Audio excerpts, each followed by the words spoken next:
Hello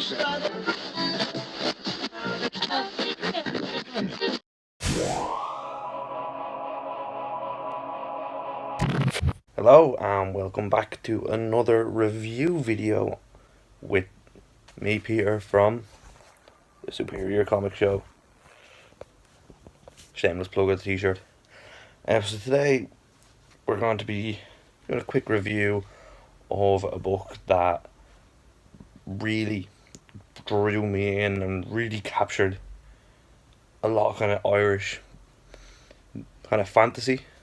And that book is The Bog Road by Barry Keegan. Many Irish people will know Barry Keegan from his artwork on League of Volunteers. So the book is written and drawn by Barry Keegan, published by Atomic Diner. The colours are done by Chris O'Halloran and George Patrick Gama, and the lettering by Hassan Otsmane El How. I hope I got that right. The book is based in County Laois in Ireland, and it centres around, in my opinion, there's three major characters in it. So we have Jim Bracken, we have Nasliagon, and we have Master Spore. It's kind of a dark fantasy kind of book set in a bog in Laois and the town, obviously. The book follows Jim Bracken as he goes to question Nasliagon about some deaths that have been happening on the new road they built through the bog, and we come to find that Nasliagon warned them about building a road through the bog. We learn as well it takes a jab at religion that I really like, and we learn that Nasliagon has been around for many generations. The pagans used to worship him, the primitives used to fear him. Then the pagans that worshipped him were corrupted by something darker, a new ideology, and it seems to be religion. And then we learned that they slaughtered all of Nasliagon's kind, and Nasliagon retreated to the bog. We learned that while Nasliagon was in the bog, he's seen everything. He's seen Normans, Vikings, the English, the Celtic revival, and said they're all, and hold on, the same way like a lot of creatures feel about humans in books, they're all the same, except for one. And this is where we learn about the connection between Jim Bracken and Nasliagon was Jim Bracken's great grandfather. Nasliagon goes on to say that his great grandfather impressed him, and that he became friends with Jim Bracken's grandfather. And basically, it all kind of heats up when a certain person dies on the Bog Road, and then we have a kind of Frankenstein's monster against the villagers kind of setup going on. All the while, Master Spore is watching on with Rua, his trusty fox, and you see it playing out, like it plays out, and the tension builds, and you're kind of like, is this gonna happen? Is what's gonna happen to Nasliagon? Are the villagers gonna get him? Is he gonna get away? I keep saying him. He was never really given a gender at the beginning of the book, just called creature. Book goes on. I don't want to spoil too much of the book for you because I really want you to go out and read this book because it's outstanding. But that's kind of the gist of how the story gets going, and there's a few twists and turns at the end, a couple of things that I personally wasn't expecting, had me going, what? But the writing is wow. It's a short kind of graphic novel, and it left me really wanting more at the end of it, which honestly hasn't happened. I've read a lot of one-off graphic novels and they haven't really given me that feeling of wanting more. This one did. This one has me kind of like, Barry, mate, come on, don't leave me hanging. The artwork again done by Barry. I've known Barry's art for a while now because of League of Volunteers. He has this very distinctive art style, almost very modest art style that really suits the books that he's been working on, especially with Atomic Diner. And the colouring, I just have to give huge props to the colouring. Chris O'Halloran done the first few pages of the book, and it's very dark, musky colour with kind of very eerie greens that just really kind of pop off the page.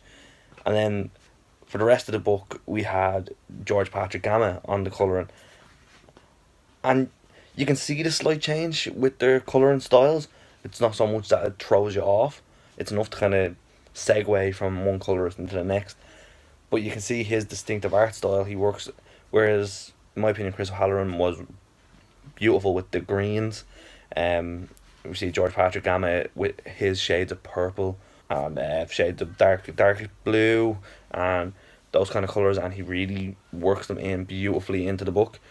The letterers do not get enough credit, but I'm gonna try to pronounce his name again. Hassan Osmane El How.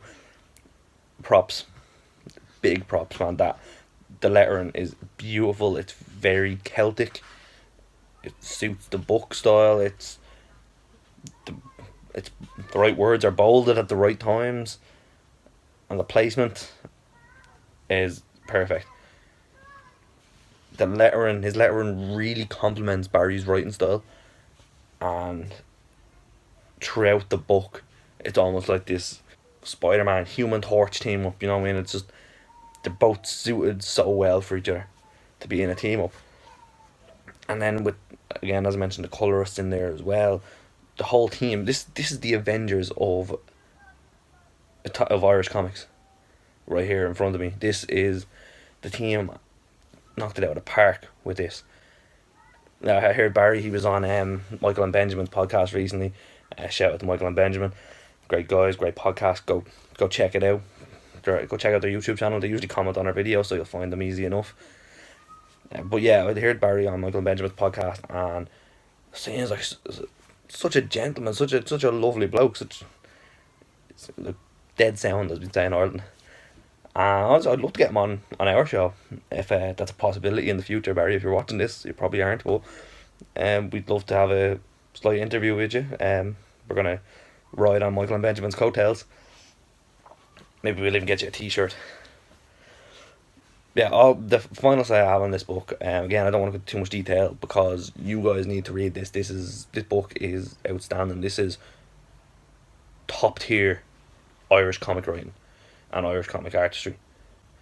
Us Irish are kind of moving into comics a lot more. We've always been there, but we're becoming more known now. Like there's like Will Sliney, who's been doing the artwork from like Superior Spider-Man to Spider-Man 2099 to Ben Reilly. Will Sliney's been killing it.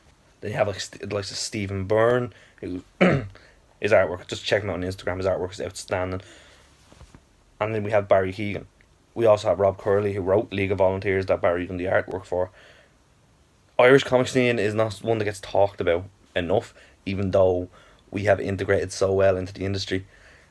And Barry is, to me, on the Mount Rushmore of Irish comics in today's generation. So yeah, the Bog Road, beautiful dark fantasy set in beautiful Ireland. This will play with your emotions. This will draw you in. This will have you begging for more. This will have you asking what the fuck is going on. This last have you asking why. It makes you feel so many different emotions on each page, and that is the sign of a fantastic writer. So Barry, mate, thank you for this book. This is amazing, and I'll look forward to your next project and whenever that's out. And if you want to come on the show, give us a shout. So yeah, The Bog Road by Barry Keegan. Make sure you can get it on barrykeegan.com, I think it is, or barrykeegan.ie. One of them. If you're not from Ireland, you can order it there. Give it a read. You will not be disappointed, and it will open up a whole new avenue of comic for you. Me personally, I only really read superhero comics. I've read a couple non-superhero comics, and this is definitely top 3. So yeah, The Bog Road. I'm trying to give it a rating here. I'm trying to see if I can knock any little bits off. Sorry, Barry. Bog Road, 4.8 out of 5 Ruas. That's the only reason I'm taking off 0.2. It's a bit unfair to you, Barry, I'm sorry, but the only reason I'm taking off 0.2 is because I want more. I need more. Since I finished reading it, I've been internally begging for more. So yeah, 4.8 out of 5 Ruas. The Bog Road by Barry Keegan, Atomic Diner Comics. yeah, thanks for watching this review. Have you read The Bog Road? Let me know what you think. And if you haven't, then go on, go get it. Don't forget to like and subscribe, and check out the podcast that we dropping tomorrow night. Peace.